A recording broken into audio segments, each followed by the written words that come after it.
and brothers, the Lord was inspiring me to give my testimony. It is a different testimony. This is all about who I was. I am a stammerer. I was born as a stammerer. I had difficulty to speak. One day when I was taken for a retreat, a priest prayed. My parents took me because sometimes they were afraid.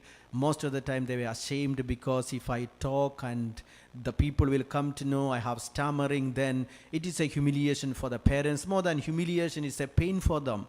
The priest prayed and they said, the problem with this child is more than stammering, is fear. And those days I did not know. And the medicine I was given is the word of God. And the Lord instructed since those days to read these scriptures. This is 1 John chapter 4 verse 18. The root cause. Why do I share my testimony?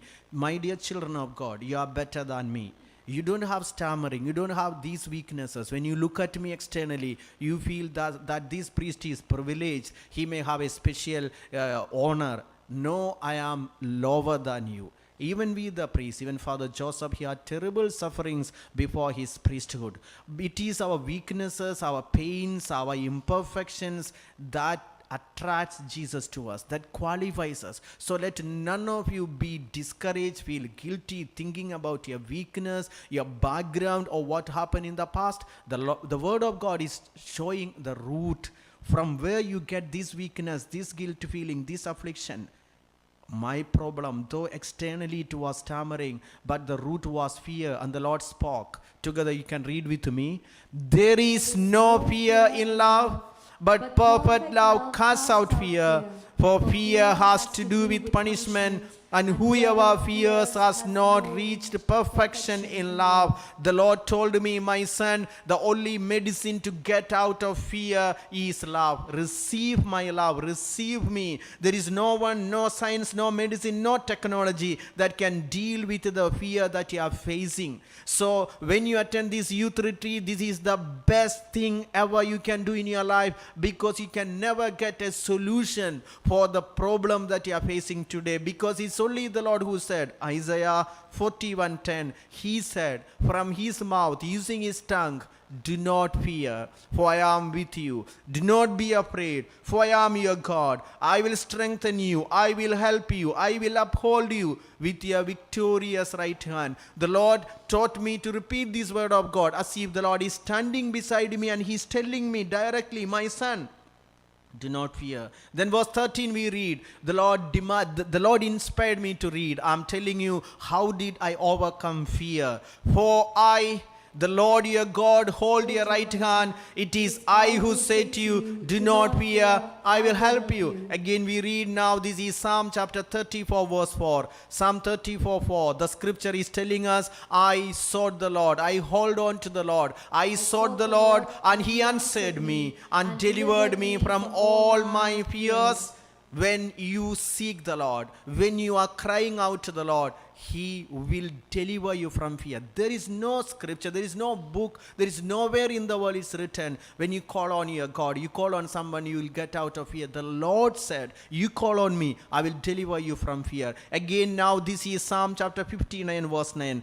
59 verse 9. O my strength, I will watch for you. For you, O God, are my fortress. You are my fortress, so I don't fear. Again, this is Psalm chapter 138 verse 3. Psalm 138 verse 3. Let's repeat this word of God. Psalm 138 verse 3. On the day I called, you answered me. You increased my strength of soul. You increased my strength of soul. What is fear? The decrease of strength in the soul. The weakness of your strength.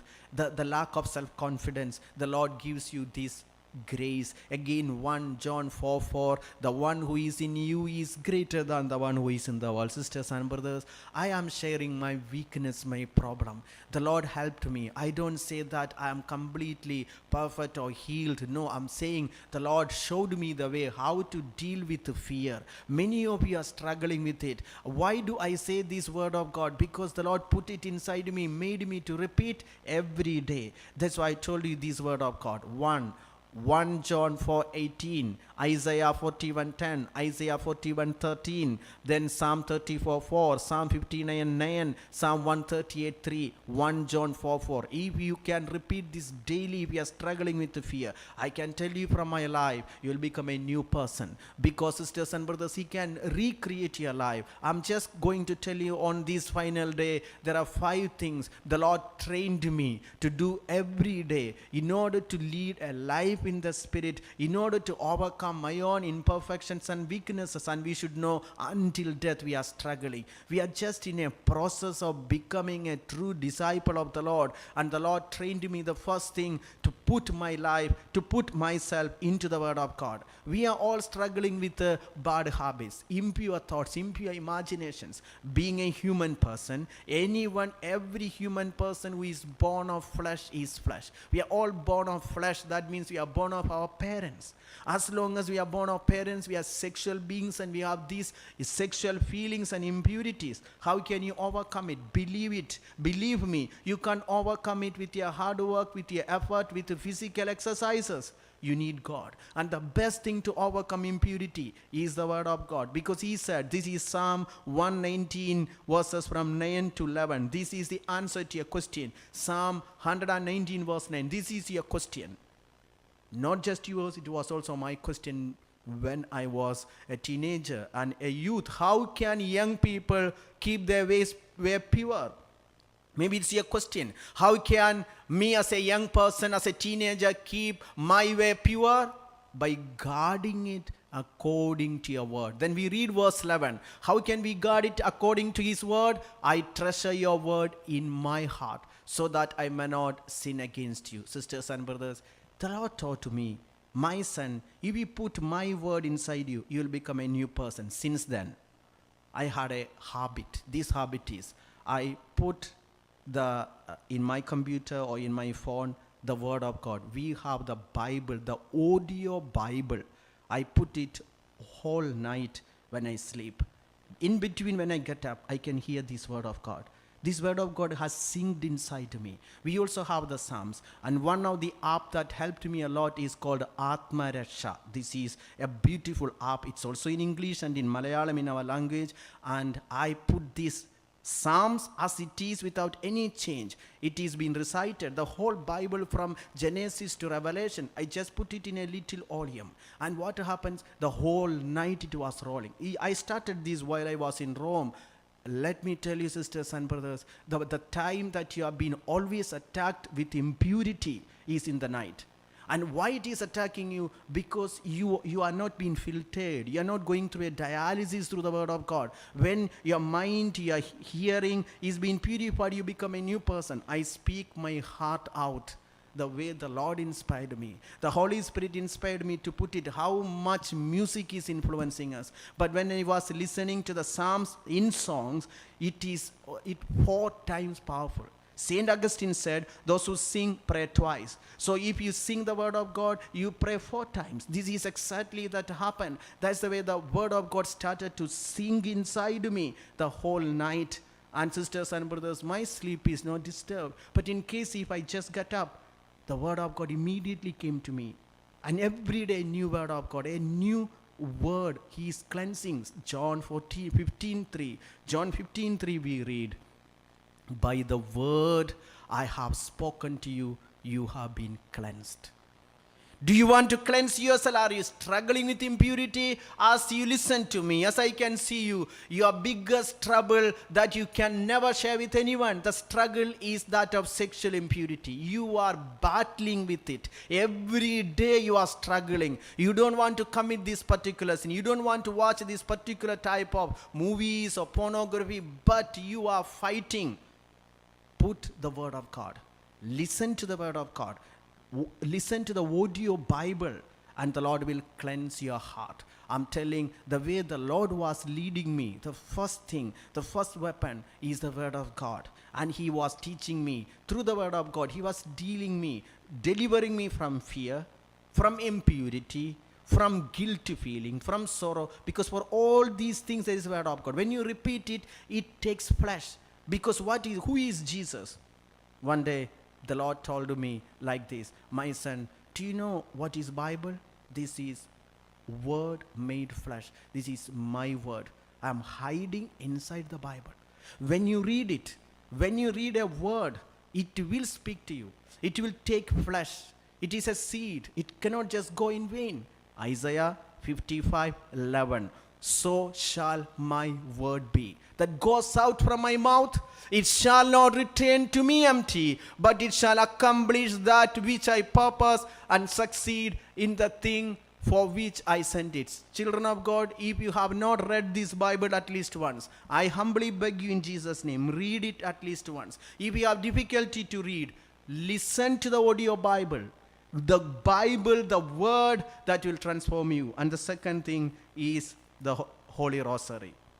Many of you, when you were children, you used to pray with your parents. You used to kneel down and pray. You were so devoted to Mother Mary. But when you became a teenager, you are a young man, you started to think, why do I pray this repetitive prayer? Let me tell you from my life, the Rosary is a weapon. It's more powerful than a gun. It will let you to overcome all kinds of temptations. It will directly shoot Satan down if you use Rosary daily. Because one day I was praying in my prayer, Lord, I pray Rosary because I know as a priest, as I preach, I have to pray the Rosary. But I know that I feel mechanical. I just pray like a machine, not from my heart, and I pray very fast. Sometimes I just take 15 minutes to pray one full Rosary when I pray privately. And later I feel, no, it was not good because I did not put my heart into it. And as I also heard a priest preaching, if you pray, you have to pray slowly from your heart. Otherwise, it may not be as effective. It can be mechanical. Then the Lord gave me a word of God. This is Psalm 144:1 that says, it is the psalm that says, blessed be the Lord, my rock, who trains my hands for war and my fingers for battle. Sisters and brothers, Mother Mary inspired me, my son. Whether you think that you pray mechanically or not, remember that when you take the Rosary, when you pray using the Rosary, what is happening? You are holding the Rosary. When you hold the Rosary, it is like He trains my hands for war, those who take the Rosary, and my fingers for battle. See, I change the beats so fast, like a machine. Hail Mary pull up very fast because I know how to pray. Mother Mary said, my dear child, when you pray the Rosary, you are using the most powerful weapon against the evil one. Do it. Don't stop praying. Whether it is fast or slow, you have to pray. It's so good if you pray slowly, but I have no problem if you pray fast. Whether you have to pray. Let no one misguide you, sisters and brothers. Are you struggling with bad habits, impurities, immorality? Take the Rosary. Don't keep it down. I beg you in Jesus' name, you will become a new person. Whether you are a seminarian, you are a priest, you are a nun, you are a youth leader, you cannot teach others. You cannot become an instrument or an evangelizer if you are not praying the Rosary. So the first thing is the Word of God, and the second thing is the Rosary, and the third thing the Lord inspired me, my son. You cannot clean yourself. That's why you need confession. Many of us are sick. I met a young girl. She was struggling with migraine for more than 9 years. She was always taking medicine. When she came, the Holy Spirit inspired her. This is Sirach chapter 38, verses 9 and 10. The Lord inspired her through this word of God. My child, when you are sick, Sirach 38, 9 and 10. When you confess, when you repent of your sins, that is the time you will get deliverance. And Proverbs chapter 28 verse 13. Proverbs 28:13. My child, those who conceal their transgressions will not come to prosperity, but those who confess their sins will obtain mercy. The sickness, if you say you are sick, you take medicine and medicine cannot heal you. It's a definite sign that it's not a physical sickness, it's spiritual. It's related to sin. As Psalm 147 verse 17 we read, those who many were sick because of their sinful ways. So those who follow sinful ways, they will fall into sickness. That does not mean all the sicknesses are caused by sin. But if you have a headache and medicine cannot help you, that means you need confession. And it is this confession, sisters and brothers, what did this prodigal son do? He broke all the 10 commandments. The only thing that he did to repair it is a confession. One single confession made the prodigal son, a beloved child of the Abba Father once again. There is nothing that can substitute confession. Our team members here, why do they survive in grace? Because they make confession, regular confession. That's the only way they can get the grace. You can't buy grace from the supermarket. The channel of grace is confession. And if you are not going for confession, the third thing the Lord wants you to be regular in confession. And the fourth aspect is the Holy Eucharist, sisters and brothers. Jesus said, John 6:53 and 54, unless you eat of my body and drink of my blood, you will not have life in you. There is no other treasure greater than the Eucharist. If we go for Eucharist daily mass every day, this Eucharist is going to transform you, your body, your mind and your soul. If you are regular in Eucharist, you will become a new person. Jesus became Eucharist. There is no other greater treasure Jesus can offer you. If you are regular in attending Holy Mass, you will become a new person. You have to do. Again, we read in Acts of the Apostles chapter 13 verse 2, when Paul and Barnabas were praying and fasting, the Holy Spirit spoke to them. Sisters and brothers, they were given a new apostolate, a new mission, a new ministry when they were fasting. If you are a young man, remember the food can control you. You can eat anytime. You don't feel this freedom unless you take fasting. That means it's an indirect sign of controlling the desires of your flesh. And the Holy Spirit will speak to you and you will become a powerful instrument. On this final day of this Holy Mass, I just want to encourage you, my dear children. The Lord loves you too much. Not just so much, and He is caring for you, and He is there for you. He wants to make you a new person. The first thing, read and repeat the Word of God. Either you read or listen to the audio Bible, the first step. And the second thing is to always pray the Rosary. Make Mother Mary as your personal and beloved friend. And the third thing is you should have a real devotion to the Eucharist and receive the Eucharist in faithfulness. Then you also have to have this habit of taking fasting. You have to take fasting and pray. Maybe skip one meal once in a week, and that's the way you will overcome the desires of your flesh. Then you can also have this confession, the sacrament of confession. You should never miss the sacrament of confession. The 5 things: Rosary, Eucharist, confession, Word of God and fasting. The same thing Mother Mary told her children in Medjugorje.